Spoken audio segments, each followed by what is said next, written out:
시청자 여러분 안녕하십니까? VOA 뉴스입니다.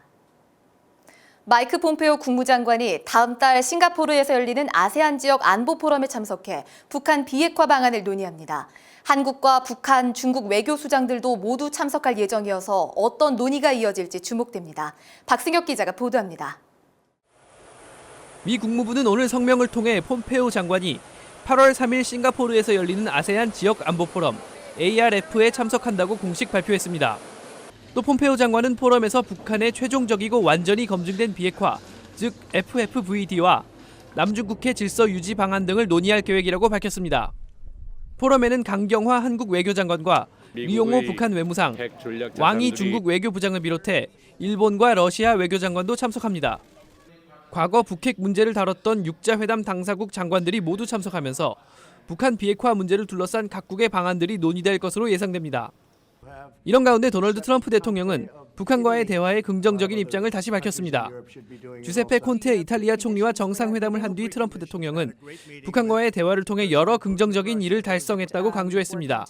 We met, as you know, with Chairman Kim, and you haven't had a missile fired off in 9 months. We got our prisoners back. So many things have happened so positive. 한편 8월 1일 하와이로 운구되는 한국전쟁 미군 전사자 유해를 맞이할 예정인 마이크 펜스 부통령은 한국전 참전용사의 아들로서 영웅들을 맞이할 수 있어서 매우 영광이라고 밝혔습니다. 북한의 미군 유해 송환 이후 이어지는 외교장관 회의에서 북한 비핵화 논의가 어떻게 달라질지 주목됩니다. VOA 뉴스 박승혁입니다. 북한은 비핵화 협상 중인 지금도 핵무기 원료 물질을 생산하고 있다고 폼페오 국무장관이 확인하자 전문가들은 철저한 검증을 강조했습니다. 북한은 신뢰하기 어렵기 때문에 과거 미국이 러시아와 맺은 합의보다 검증은 더 까다로워야 한다고 지적했습니다. 조은정 기자가 보도합니다. 미북 정상회담 이후에도 북한은 계속 핵물질을 생산하고 있다는 폼페오 국무장관의 증언과 관련해 전문가들은 북한의 신뢰 문제를 지적했습니다. 과거 비핵화 협상에서도 드러났듯이 북한은 쉽게 신뢰해서는 안 될 상대라는 것입니다. 따라서 북한 비핵화 조치에 대한 검증 수준은 매우 높아야 한다고 강조했습니다. Therefore, the level of verification up front needs to be broader and deeper. Probably even so, even further than we see in agreements like START and New START and INF. 비핵화를 공언하고 있는 북한이 핵물질을 계속 생산하고 있다는 데 대해서는 생산 중단을 유도해야 한다는 지적이 나왔습니다. 북한은 현재 60개 이상의 핵탄두를 제조할 수 있는 물질을 보유한 것으로 알려져 있는 만큼 국제 규범을 통해 북한을 압박해야 한다는 것입니다. We need to start that norm in the international system that it's not okay to be developing this material, and certainly you want to cut it off.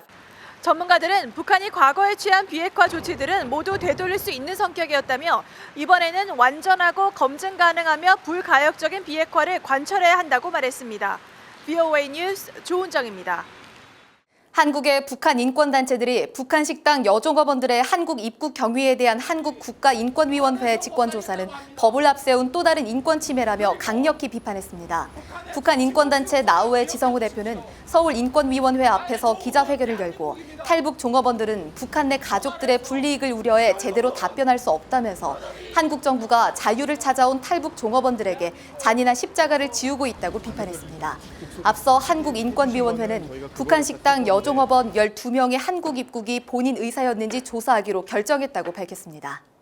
일본이 북한과 중국의 군사 동향을 감시하기 위해 미국 무인정찰기 글로벌 호크를 2021년부터 도입합니다. 일본 방위성은 이를 위해 150명 규모의 육해공 공동부대를 신설하고 북한의 탄도미사일 발사 준비 등 군사정보 등을 수집할 것이라고 일본 언론들이 보도했습니다. 일본은 또 북한과 중국의 탄도미사일 요격 능력을 갖춘 8,200톤급 이지스 구축함 마야를 진수했습니다. 조지 W. 부시 전 미국 대통령이 탈북민 학생들의 고등교육을 돕기 위해 $26,000를 출연했습니다. 조지 W. 부시 연구소 측은 탈북민의 교육과 미국 정착을 돕기 위해 지난해 시작한 북한 자유장학금의 일환으로 탈북민 학생 10명을 수상자로 선정했다고 밝혔습니다. 또 탈북 학생들의 학업 상담을 위해 전문가들이 참여하는 멘토링 프로그램도 시범 운영한다고 연구소 측은 밝혔습니다. VOA 뉴스 마칩니다. 시청해주신 여러분 고맙습니다.